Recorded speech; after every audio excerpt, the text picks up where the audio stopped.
Hello everyone, I am Ritesh Sohan working as an assistant professor in computer engineering department at Mahatma Gandhi Institute of Technical Education and Research Center, Navsari. So we already proceed with the unit number 14, that is Introduction to Prolog. So the topic which are covered in this video, that is in part 3, are basic list manipulation, head and tail in list, some example based on list, then built-in predicate for list manipulation, and at last loop iteration and recursion. So what is basic list manipulation? So this video introduce a special notation for list, one of the most useful data structure in Prolog, and provide some example how to work with them.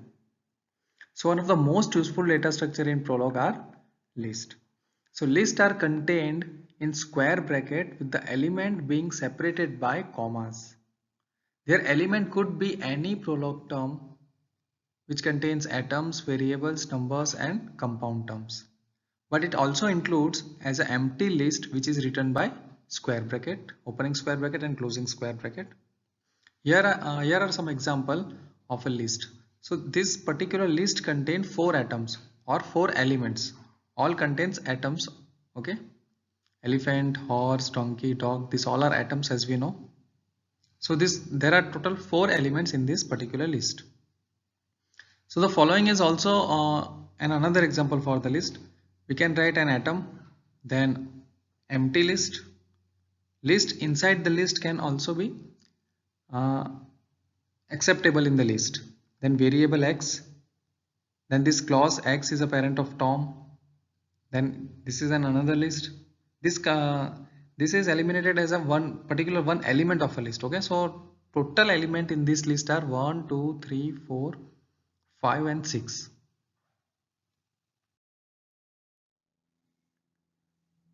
The next is head and tail, that is most important. So the first element of a list is called its head and remaining lists are called as a tail. For example, suppose I have a list A, 1, 2 and 5 which contains total 4 elements. So what is the head of this list? This particular A is the head of the list and remaining are the tail of a list, that is 1, 2 and 5. Okay. So an empty list does not have a head. Suppose there is an empty list, it does not have a head. And a list containing a single element has a head, namely that particular single element, and its tail is the empty list. Suppose we have an only single element in a list. Suppose I have only single element in a list. So what is the head of this particular list? Head is A. And what is the tail? Tail is empty list. So tail is always considered in a list, but head as a particular element. So this we are not able to write in a list. Okay, this we have to write single A. This particular element is known as head, and the elements containing which contains in the list, that is known as tail. Okay, so the bar, here the next important funda in the list is this bar. If a bar notation is put just before the last term inside a list, it means that this last term denotes another list. Okay, so the entire list is then constructed by appending the sublist to the list represented by sequence of the element before the bar. If there is exactly one element before the bar, it is the head, and the term after the bar is the list tail. For example, if I put a bar notation in between this, okay, so this B, okay, exact, here what is written, that if there is exactly one element before the bar, it is the head, and the term after the bar is the tail of the list. So here B is a head, and what is the tail? It is a list with containing the remaining element.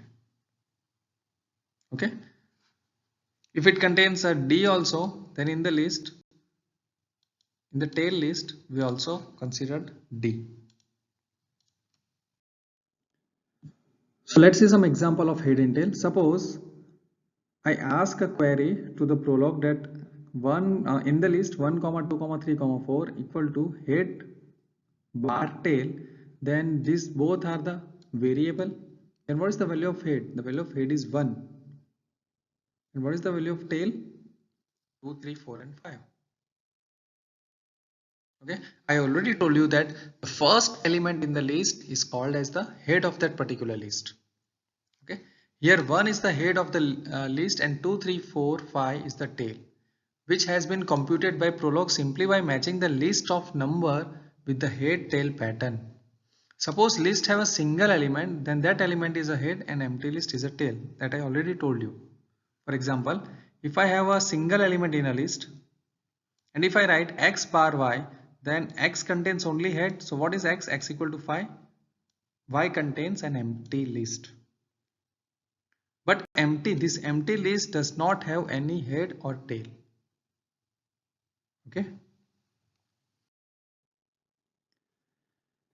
So suppose we have to retrieve, say, second element of a given list.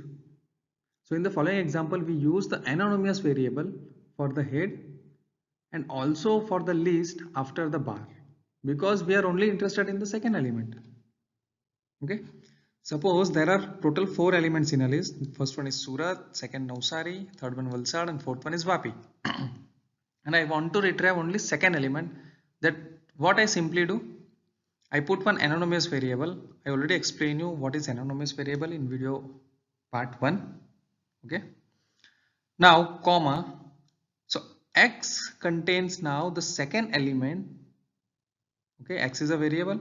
Now what is the value of x? The value of x is Navsari. And simply I put bar notation. Whatever the value after that second element will be stored in anonymous variable. Okay, so directly here the Prolog gives the answer x equal to Navsari. Yes. Let's see some another examples based on the list.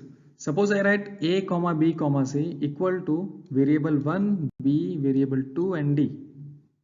So what is the value of variable 1? It automatically allocated to variable 1, this a. So variable 1 is a. Similarly variable 2 is c. But you have to take care, the second element must be same and this fourth element must be same, then and only then variable 1's value is a and variable 2 value is c, otherwise not. If I write a comma b equal to variable 1 comma d, then it says no or fails. Why? Because our second element is not matching. Okay, so what is our next example? Second one, 1 w2 variable x 3, and here what we written, a, the value of a is going to be 1, the value of b is going to be the value of w is going to be small b, the value of c is going to be 2, the value of x is t, and the value of e is 3. Okay, here we are not matching atom in left hand side or right hand side also. That's why all variables are allocated at which position they are in the another list. So the value of a is 1, w is p, c is 2, x is t, and e is 3. Now here there is a list a comma b comma c comma d. Now x bar in the list z bar w. Now what is the value of x? So as we know, the first element is always head. So the value of x is head. So what is the rest of the element? Rest of the element is b, c and d. In b, c and d, z contains head. So what z contains? Only b. So the value of z is b. And what is the value of w? In the list c and d. In the list c and d. Okay. Next example, in a list there is a 4 element a comma b comma c comma d is equal to variable x comma y or bar z. So x contains the element a. Now what is the remaining b, c and d? In b, c and d, b will be the head, so it will allocate it to y. And what is the value of z? After the bar it contains a list, in a list cd. Similarly, there is a list of a comma b comma c, total 3 elements, but here total 4 variables.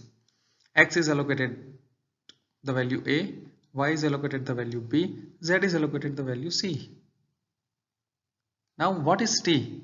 What is the value of t? T have the empty list, because in this, what is the head of this particular list? Only c. And if we have only one element in the list, then that is a head, but empty empty list has a named as a tail.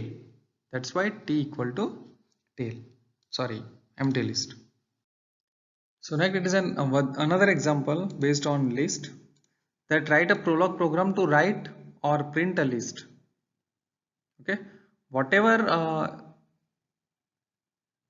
terms are there in a list, we have to simply print them one by one. Okay, so for that, so if there is an empty list, then we have to stop. There is a termination condition. And if there is an element, suppose there is 5 element in the predicate write, then first element is a head, then we simply write the head. Second element and rest of the element have the name tail. Suppose I have 1, 2 and 3 in the list. Then how this code will be work? Let's see.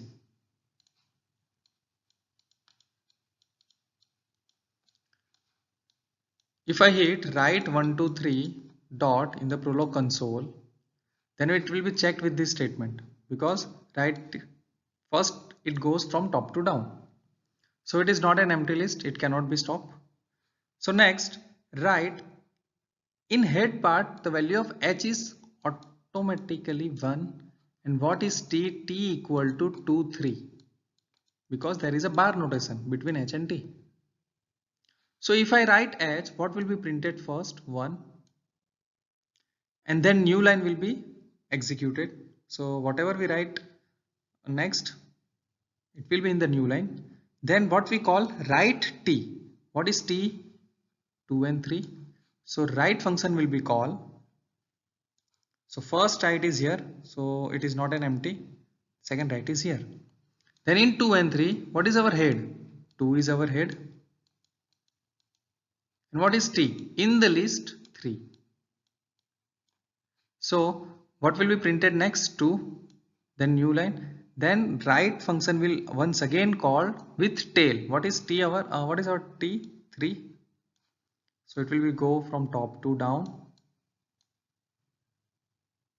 Then it is not empty because there is one element in the list.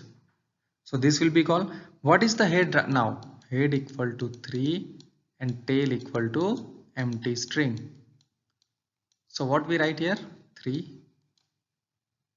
And then new line will be executed, and once again write function will call with the element t. So what is the value of t now? Empty. So this recursion or iteration will stop because the fact will met. And what will be the answer? 1, 2 and 3. Let's see the output. So if I write 1, 2, 3, 4, it will be printed 1, 2, 3, 4 and yes. So the next topic is some built-in predicate for list manipulation. So Prolog comes with a range of predefined predicates for manipulating list. Some of the most important ones are presented here. First one is length. What does it mean?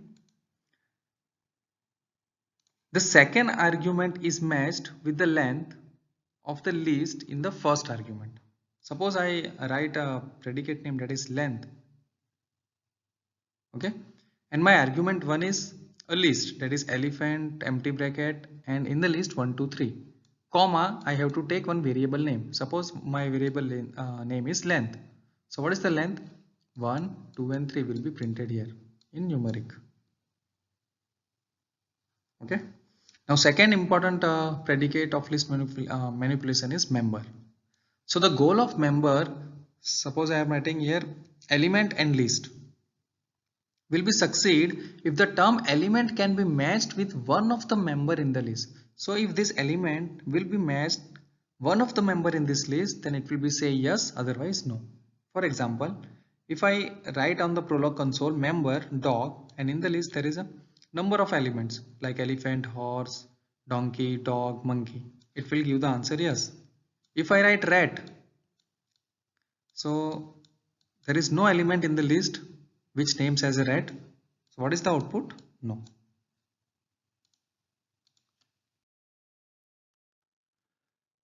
And the next built-in function is append. So append means to join two lists or to concatenate two lists.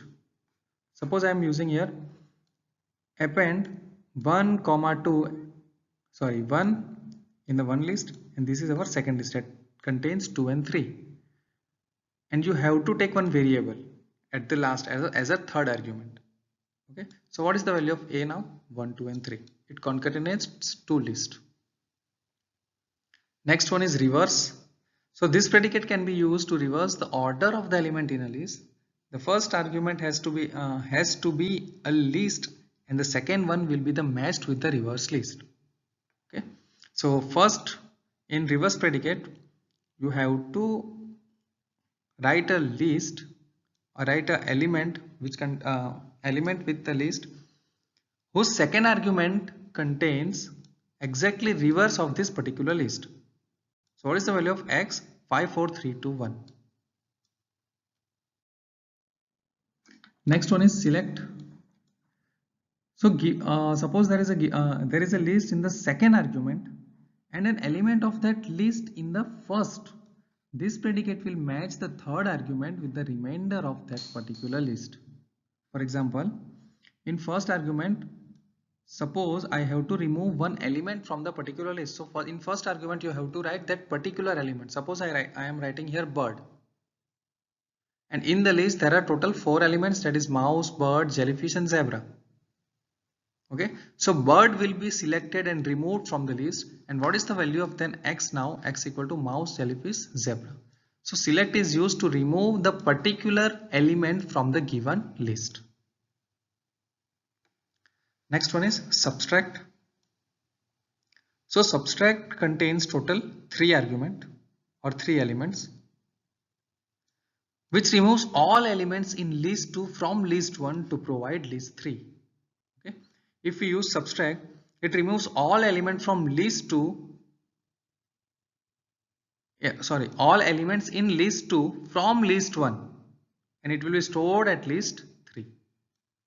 For example, if I write with the help of subtract predicate 1, 2, 3, 4, this is my first list, 3, 4 is my second list. Okay, so which one will be removed? The same, this 3 and 4, but only 3 will be there in this first list. That's why only 3 will be removed from this list. And what is the list 3? List 3 are the rest of the element of this particular list, that is 1 and 2.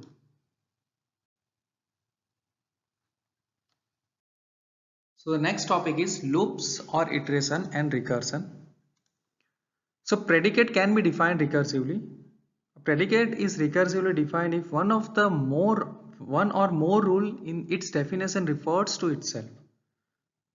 It is just like a function.